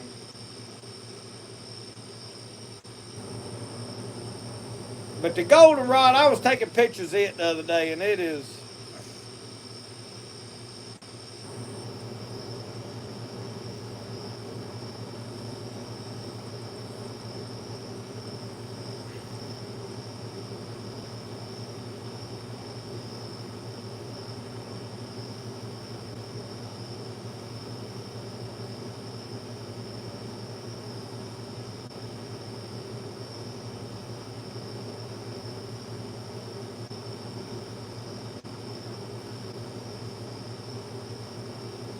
Jason, you can't, I don't think you can actually PM anybody in YouTube at all. You had to do that on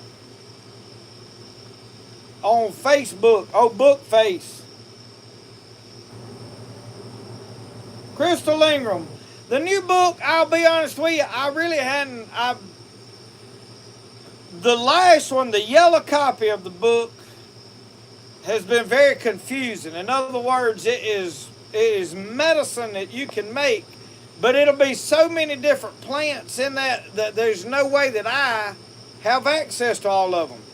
That book is for people that want to order a bunch of plant herbs from different places and compile them and make a medicine. Probably very strong, very good medicine.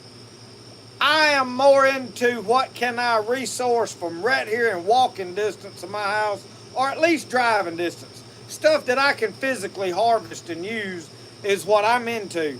I'm not into getting online and ordering herbs to use for, that's better than buying medicine by all means, but that ain't what I'm trying. I'm trying to, what can I gather around me and use?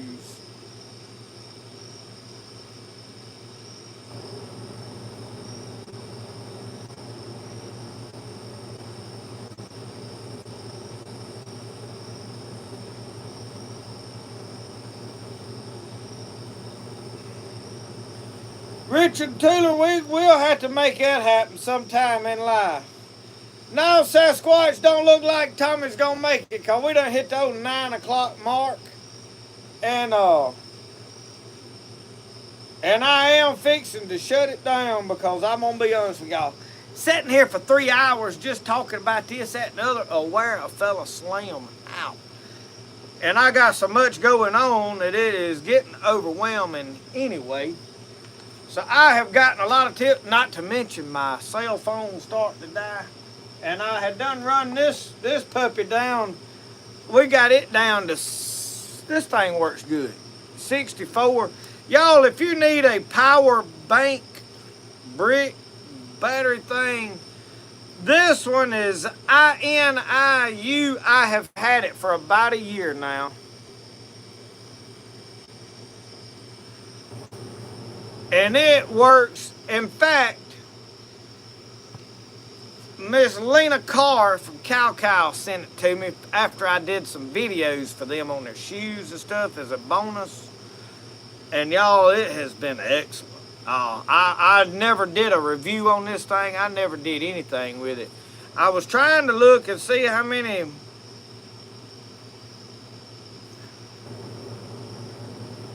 20,000 mAh, 74 WH impulse. So it's 20,000 of that. I don't know what the MAH, but that's what you look at. But that little thing works good. I use it, like I said, charging these cameras and phones. And as we go into the next adventure season, it is coming up. I've got more cameras I'm gonna work with. I'm gonna try to slow down and try to make y'all better quality videos. Here lately, I keep saying I ain't gonna rush through videos, but even today, I come in today, I finished, we camped out, I didn't really try to make a great video. We was there to let the kids have a good time, and we just sit back and relax. So it's not gonna be like the greatest put together video there ever was. It's a good, like you wanna see Brody playing, having a good time at around 5 first camp out. It does all that. It's not a bad video, but I ain't gonna make a bad one if I can help it. I mean, some of them's not as good as others. But then I come in and I started cleaning up on the garden and I filmed that. And I didn't put a lot of effort into it, which I'm not through with it. I'm gonna run the tiller, I'm gonna clean out, so I'm gonna add to that. And I started filming it with a DSLR. Then I had to run and go film just in time. So I'm still finding myself pressed for time because I'm not sitting back just making this like I thought this whole video out and I'm gonna make this major production out of it. I'm just turning the camera on, filming everyday life. And right now there's so much going on, and usually my springtime is when I'm busy, and this time of year I'm slowing down, taking it easy. Well, now the knife business is growing. We've got Christmas coming up, Christmas pottery going on. I'm still trying to get more knives built up for knife orders for Christmas. And then Mama's sick, and then I got put in charge of the men's department. I got all that going on, and it's like stuff just going on crazy. So I still find myself a little rushed. I'm trying purposely to like back off and be like, I don't want to rush through videos. So I'm trying to with these new cameras, like I've got a GoPro that I want to wear squirrel hunting and stuff, and I've got a tax cam that you clap on a gun barrel to do some. But the only problem with the tac cam is YouTube really frowns on kill shots. I have seen some channels that done it here recently. I watched a boy pull his pistol out and just put a hog down, and I'm like, now how did he get away with that? Because I feel like they would have flagged me. But then I asked some people and they said, yeah, but he ain't preaching about Jesus on his channel either. So I was like, you know, you kind of got a point there. But anyway, I see new people popping on here. Y'all, we fixing to shut everything down. We're quitting at 9 o'clock now. Chris, I am glad to see you here, my brother. But I am trying to slow down and make better videos. I want to make videos that's not, I mean, you can tell when you watch them that I hurried through making it. There's no doubt, or at least I can.